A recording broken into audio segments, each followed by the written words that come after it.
today's video, I'm sharing an inspiration from Kristen over at her YouTube channel, Eclectic Kristen. Last year, she did a faux fur DIY gift, and I wanted to try a mini gift and using small types of boxes and a sweater and faux fur for my DIY gifts. And so what I did is I found these two different gift boxes. One is kind of a rectangular shape and the other is this snowman type of tin, and they each were $1.25. And I wanted to make two small gifts, and then I saw this really cute bottle gift bag that was $4 from my local Dollarama. And what I really liked was the kind of brown faux fur and then the sweater material that it's attached to, as well as this velvet ribbon. And what I'm going to do is I'm going to remove the faux fur off of the sweater material, as I want to use each of them separately for my gifts. And really simple and easy it was to remove them. And then I'll also remove the ribbon because I want to use every bit of the materials so that it keeps the costs low, and actually was around $6.50. So I don't have a seam remover, so I'm being really careful with the scissors I have. I don't even have fabric type scissors, so I'm just being really careful and just trying to remove the black sewing thread that's attaching the ribbon to the sweater itself, being careful not to cut through the sweater material. And as you'll see, I've removed that, but I also want to get any of the black thread off of the to remove that from the sweater material. So I'm going to go ahead and do that off camera, and then you'll see it easily came out. Took no time at all. So what I was pleasantly surprised at was that the faux fur is attached with black sewing thread pretty easy, actually, along inside. So if again you had a seam ripper, this would come off even faster and easier than just using my scissors. And I started by just trying to be very careful, mindful of the faux fur and the sweater material. And sometimes it would give really easily, and other times it was tugging. So if it did tug a bit, I didn't want it to rip, so I would just get my scissors and cut that off. Really simple and easy, and it just took a few minutes to make sure I got it all detached from the sweater material itself. When I got the first part detached, I see here that it's also sewed at the top of the sweater material, so I'm going to go ahead and remove that as well, again being very mindful and trying to be as careful as possible with my scissors with the sweater material, as it is quite soft. And because it's actually very nice material, I'm quite impressed with how soft it is. And as you can see, it's actually coming pretty quickly detached from the other part, and I'm just going around and doing the same thing, just being very careful of not wrecking the material on either of the faux fur or the sweater. And once I have that removed, you'll see I want to just get rid of any of the black threads that are just kind of hanging around because they stick to the sweater material. And then what I'm going to do now is actually remove the thread that's stitched in with the faux fur, because I want to open this piece up to use the entire piece for my gift box. And then that's it. So that's basically all I had to do to get the material ready.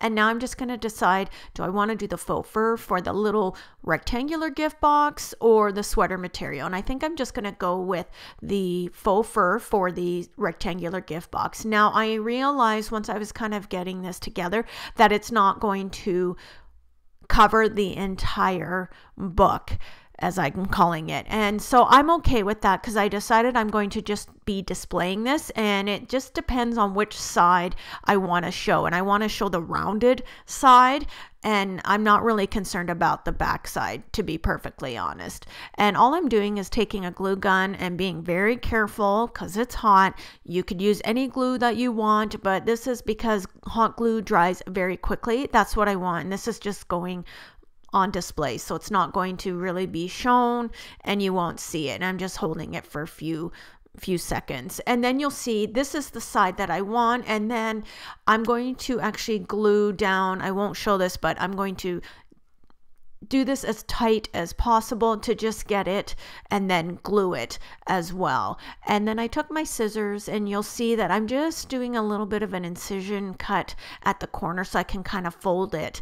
You could actually, which I probably should have done, is trimmed off that fur to make it less bulky on the bottom, but I'm just making this as easy as possible, and you're not really going to see it, and it just, to me, added to kind of the really cute rusticness of this little gift. I think it's really cute, and the fur is very, very soft.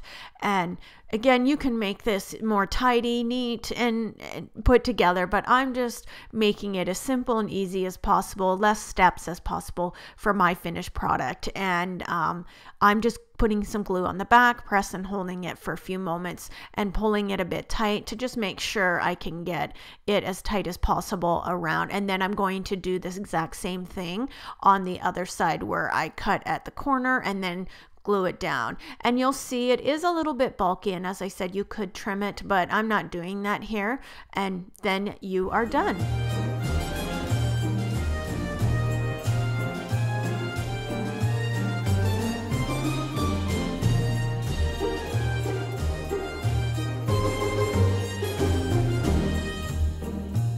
When I have everything glued in place, I want to just add another cute little touch to my little gift. And I had this jute twine on hand, and I'm just going to do as best as I can to just wrap around and make it look like a cute little package with a little bow. And so I am terrible at making bows and trying to make it look as neat as possible. And all I'm going to do is tie it in a knot, cut the ends off, and then just make a separate bow and glue it on the top. I couldn't get it to make a cute bow when I was trying to tie it. So if you're good at making bows, I say all the power to you, but I just kind of did it this way to make it as cute as possible.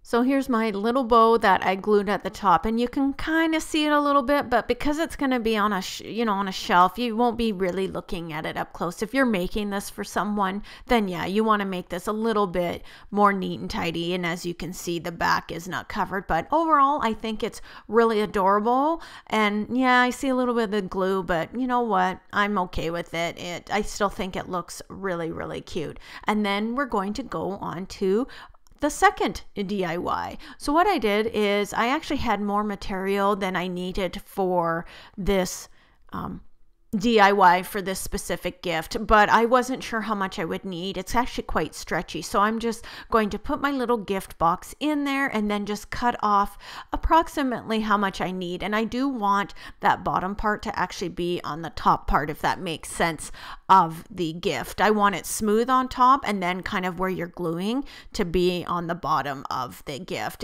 I just think it'll look more neat and tidy, and this is what I'm talking about. So I still have a little bit of fabric I want to trim off, but I first want to glue down as tightly as possible. It's quite stretchy material, so it's not going to be, that tight, but I want to try and glue it down, being very, very careful. I realize this is tin and we're working with hot glue, and because of the material, I was trying to be extra, extra careful by using some kind of glue stick or something to hold down the material while it's gluing in place. So that's all I'm doing here, and just trying to get it as less bulky as possible. And then I will be going ahead and trimming that material. And this is all I had on hand, so this is what I'm using to hold down while the glue just sets there. And you can see I'm trying to trim as much excess and then gluing again in place. And my goal is just to make this as flat as possible on the bottom so it sits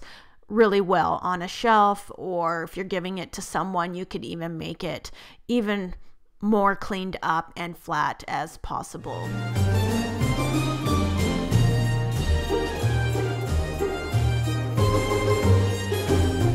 I really like overall how this sweater gift turned out. I think it's super cute. The material's really soft, and I wanted to reuse the velvet rope, if you want to call it string, whatnot. And I had hoped it was actually longer than it was. So unfortunately, I didn't have enough to really tie a true bow. So I had to just tie it in a knot and then basically tuck the ends and loop them as best as I could to make it look like a bow, when in fact it's a fake one. But, you know, I tried to do the best that I can because I wanted to utilize the materials that came with the gift bag, you know, to make this as inexpensive as possible. And I think from a distance it looks like a bow, and I think it's super cute. And you could also glue it down, you know, put something different for an ornament on top if you would choose to do that, to jazz it up even more. But I think overall both of my DIYs turned out really cute.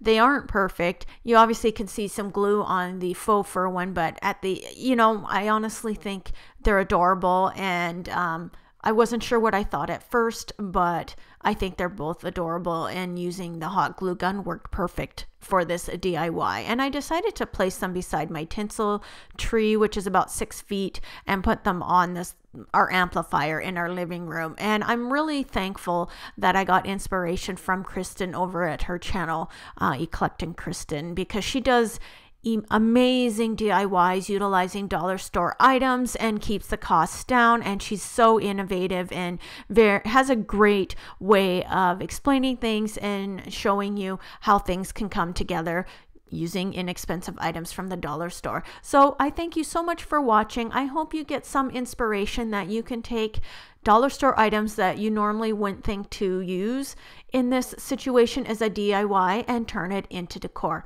I will see you in the next one. Bye, guys.